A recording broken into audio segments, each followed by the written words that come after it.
நண்பா தளபதி சொந்தங்கள் எல்லாத்துக்குமே வணக்கம். இந்த டிஎம்கே சொம்புத்துக்கு ஜூலிக்கு ஒரு சரியான செருப்படி வந்து கொடுத்துருக்காங்க. காலம் முழுக்க வந்து மறக்கவே மறக்காது. ஏன்னா வந்து காரி துப்பி சிப்போ அப்படின்ற மாதிரி வந்து அடிச்சு துரத்திருக்காங்க. அது மட்டும் கிடையாது, அது வேற ஒரு தப்பு செஞ்சு அதுவும் வந்து மாட்டி இருக்கு. அதுக்கும் வந்து உள்ள போறது வாய்ப்பு இருக்கு. ஃபர்ஸ்ட் ஆஃப் ஆல் இந்த பிக் பாஸ் சொம்புத்துக்கு ஜூலி என்ன பண்ணி மாட்டி இருக்கு, A to Z என்னன்றது வந்து நான் இந்த வீடியோல சொல்றேன். கடைசி வரைக்கும் அந்த வீடியோன்றதை பாருங்க.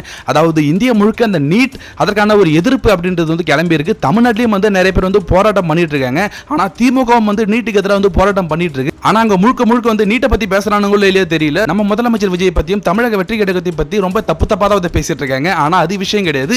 நிறைய இடத்துல மக்கள் தன்னார்வமா வந்து நிறைய போராட்டம் வந்து பண்ணிட்டு இருக்காங்க. ஆனா அங்க வந்து இந்த கொத்தடிமைகள் என்ன பண்ணிட்டு இருக்காங்கன்னா, இந்த ஜென்சி கிட்ஸ் அப்படின்ற சில கோமாளிகள்லாம் இருக்கானுங்க இல்லையா, அந்த கோமாளிகளோட ஒரு தலைவி யாருன்னா நம்ம ஜூலி தான். ஸோ நம்ம ஜூலி என்ன பண்ணிருக்கு, சில கோமாளிகளை கூட்டிட்டு அங்க போய் நைஸா வந்து உட்காந்துருக்கு. அங்க உட்காந்துட்டு நைஸா வந்து ஜென்சி டிஷர்ட்டா இருக்கட்டும், அந்த உதயசூரியன் டிஷர்ட்டா இருக்கட்டும், அதெல்லாம் போட்டுக்கிட்டு சில கோமாளி வேலைகளை வந்து பண்ண ஸ்டார்ட் பண்ணிருக்காங்க. நம்ம முதலமைச்சர் விஜய் பத்தி தவறா வந்து பேச ஆரம்பிச்சிருக்காங்க. உடனே அங்க இருந்தவங்கள வந்து உங்களை யாரும் இங்க வர சொன்னது, நாங்க வர சொன்னோமா, இங்க வந்து எந்த கட்சியும் இல்லாம வந்து பொதுவா வந்து மக்கள் போராடிட்டு இருக்கோம், நீட்டுக்கு எதிராக வந்து கட்சி சார்பு இல்லாம மக்கள் வந்து போராடிட்டு இருக்கோம், உங்களை யாரு உள்ள விட்டது, உங்களை யாரு வர சொன்னது, அது வந்து டிஎம்கே டிஷர்ட் ஜென்சி செட் அப்படின்னு வந்து போட்டுக்கிட்டு என்ன பிரச்சனை பண்ண பாக்குறீங்களா, அதாவது நாங்க இவ்வளவு கஷ்டப்பட்டு பண்ணுவோம், நீங்க வந்து கிரெடிட்ஸ் எடுத்துட்டு போலான்னு பாக்குறீங்களா, ஏமா ஜூலி உனக்கு அறிவே கிடையாதா, இப்படிதான் அசிங்கமா வந்து யாராவது போராட்டம் பண்ணாங்கன்னா அங்க உட்காந்துக்கிட்டு நான் தான் போராட்டம் பண்ணேன், இதை ஒருங்கிணைச்சது நான் தான் அப்படின்ற மாதிரி இருந்து நீயே வந்து எடுத்துப்பியா அப்படின்னு வந்து அங்க இருந்தவங்க எல்லாம் சுத்தி கிழின்னு வந்து கிழிச்சிருக்காங்க. காரி துப்பாத குறையா வந்து அவ்வளவு அசிங்கமா மானங்கட்டு போச்சு இந்த திமுக கொத்தடிமைகளுக்கு. உடனே என்ன பண்ணிருக்கு, இந்த ஜூலியா இருக்கட்டும்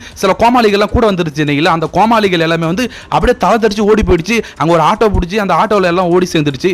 இதை விட ஒரு அசிங்கம், இதை விட ஒரு கேவலம் உங்களுக்கு தேவையா, மானகட்ட பிறவிகள் அப்படின்ட்டு தான் எல்லாரும் போட்டு இந்த பிக் பாஸ் ஜூலியை போட்டு பொழக்கிறாங்க. வெக்கமான சுடு சொல்றதே உங்களுக்கு கிடையாதுன்றது வேற. ஆனா இவ்வளவு அசிங்கம் ஏற்படுன்றதுல யாரும் எதிர்பார்க்கல. இதை பத்தி என்ன நினைக்கிறீங்கன்றத கமெண்ட்ஸ்ல சொல்லுவாங்க. சப்ஸ்கிரைப் பண்ணாதவங்க சப்ஸ்கிரைப் பண்ணுங்க. தேங்க்யூ.